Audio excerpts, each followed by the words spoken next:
Hi friends, this is Dipty and welcome to Life Admin 365 and welcome to today's video. This week started on a high note considering that I had to attend a tea party with my gal pals. Every year my friend hosts tea party on New Year's Day, but this year most of us were down with sickness and it got postponed. So I was very excited when she finalized the date and all of us were able to get together, even if it was 3 months past New Year's Day. This is one of those parties which isn't potluck style. She makes all the delicious food and tea and coffee and we just sit around and enjoy ourselves. But nevertheless, most of us bring something or the other, and this time I brought this 2-minute microwave dark chocolate brownie cake. And here's how I made it. To a microwave safe bowl, add 6 tablespoons of melted unsalted butter. To it, add 3 whisked whole eggs. Gently combine melted butter and whisked eggs. Then add 6 tablespoons of sugar and 6 tablespoons of cocoa powder. For a slightly sweeter version, reduce cocoa powder by 1 tablespoon and increase sugar by 1 tablespoon. Combine all the ingredients to form a somewhat smooth batter. Then add 1/3 cup or 6 tablespoons of all-purpose flour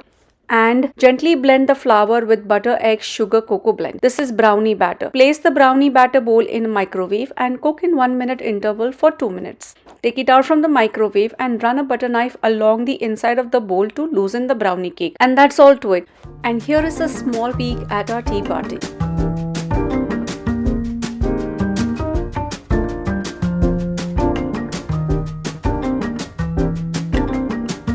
After getting back home from this relaxing fun time, I immediately started working on my meal prep. First was soaking beans and lentils for the upcoming week. Here I am soaking 1/3 cup each of moong, masoor and urad dal in about 3 cups of water. I will use these for making mixed dal varan tomorrow. Then soaking 1 cup of matki. Once soaked for about 10 to 12 hours, I will drain it and keep them for sprouting. And lastly, it's black chana which I had soaked earlier in the morning. Looks like they are fully soaked, and after draining and rinsing and partially drying them, I'm storing in this zip top bag in the refrigerator. Then got the most tedious task of chopping onions out of the way. These should last me for a good 3 to 4 days. Then prepped strawberries. All I do is simply rip off the green tops and sort the unblemished from the blemished ones. I don't wash them, instead gently wipe the unblemished ones and store them in a paper towel lined vented container. When ready to eat, only then rinse and remove their core and cut up. For the ones that are blemished or have gone soft, I rinse them thoroughly, remove the soft or the blemished parts, cut them and either eat them immediately, cook them down to make jelly, or freeze them for making smoothies at a later time. Next, I blended soaked almonds for making almond milk. I will use it for making my low-carb chia seeds pudding. Then soak 2 cups of oatmeal with chia seeds for tomorrow's breakfast for boys, and soak chia seeds for me in just prepared almond milk that I flavored with my keto strawberry jelly. I will refrigerate these and by tomorrow they will be ready to eat. Then I quickly prepped and chopped lettuce leaves just enough for the next 2 days. I will use these for making salads for my school lunches. Lastly, these are the rinsed cilantro leaves that are drying on my kitchen towel. While I was out for my tea party, Milind and boys were doing their part in meal prep. They picked and rinsed 2 bunches of cilantro leaves and stems. All I did was set them out to dry on the towel, and now that they are dry, I'm storing them in a paper towel lined vented storage container. Here is a quick look at everything that I prepped. These are the remaining lettuce bunches. I simply chopped their tops and bottoms and stored them in a paper towel lined vented container. I will prep them as and when needed for making salad. These chopped mixed peppers are for my morning prep. My boys also peeled 2 large garlic bulbs and had them ready for me. What I haven't shown is the dough I needed for making rotis. It is tucked in the refrigerator for now. I completely forgot to take it out for this recording. Anyways, now sharing a few meals from last week. First is tonli bhaji with chana dal and amti. The night before, I soaked 1/4 cup of chana dal for preparing bhaji and also had other preparations ready to go for the next day. Idli steamer here for making idlis for my boys' lunch. In that pot, I have frozen cooked tur dal cube that's thawing out for preparing amti. It's next day and first thing I'm doing is preparing tonli bhaji. Place kadhai on medium heat and add 2 to 3 tablespoons of oil in it.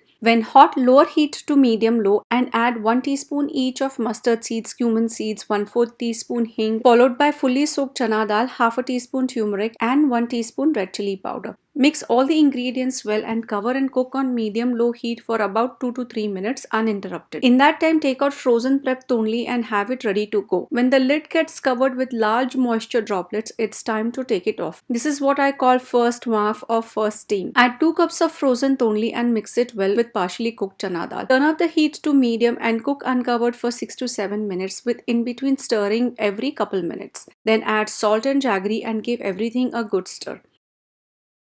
Cover and cook on medium heat for 2 to 3 minutes. Uncover, mix well and garnish with fresh coconut or even grated dry coconut if you don't have fresh one. While bhaji was cooking, I started preparing idlis, then got amdi ready and lastly the rotis. Transferred food from cooking pots to serving containers and packed boys' school lunch, then headed for school. The next meal is Szechuan fried rice with stir-fried tofu. I'm using frozen veggies that I had prepped earlier. I have frozen diced red and green peppers, frozen diced carrots, green and white portions of spring onions and a handful of regular onions. Spice-wise, I have minced garlic, minced ginger, chopped green tops of spring onions, finely chopped cilantro stems and red hot chili paste, and of course day-old rice. I have already shared this recipe as a shorts video, sharing that link in the description box below and in the card above. Do check out that shorts video for details. The secret to the success of this recipe lies in 4 things. Sauteing veggies at very high heat. High heat cooks them just enough without making them mushy. Second, using day-old rice instead of freshly prepared rice. A day-old rice is usually on the drier side and makes perfect for fried rice.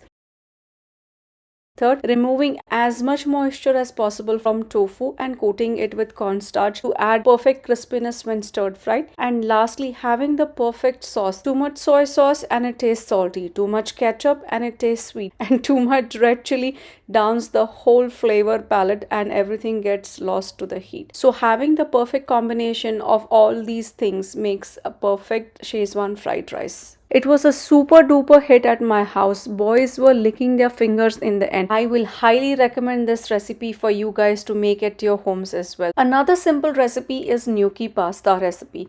Gnocchi is a type of pasta that is made from potatoes and flour and needs only 3 to 4 minutes of cooking in boiling water. But before cooking gnocchi, I'm going to quickly blanch frozen broccoli in salted water just for 2 minutes and I will serve it as a side along with gnocchi. Then goes in gnocchi in this boiling water for about 3 minutes. And while gnocchi is cooking, I'm quickly preparing red butter sauce to go along with gnocchi. Once gnocchi is cooked, I'm transferring it to this red butter sauce and mixing it very gently. Then adding a couple of ladles of pasta cooking water to thicken the sauce. At the last minute, I decided to mix in leftover broccoli crumbs into the sauce. And gnocchi was ready. Transferred gnocchi and steaming broccoli to a serving plate, topped them with shredded parmesan cheese and served them hot. Boys liked it, but they did say that they preferred the regular all-purpose flour gnocchi over the whole wheat gnocchi. Oh well, that's it y'all. There are several other meals and sides that I made in the first 2 weeks of March, like bhaji, varan, usar, instant pickles, salads, pancakes, overnight oats with different flavors and chia seed puddings. I will share them in the next 2 videos as it's hard to share multiple detailed recipes in under 10 minutes. I hope you all understand. Thank you all for watching today's video. Give this video a big thumbs up and subscribe to my channel for more such meal planning and prepping videos. See you all in the next one.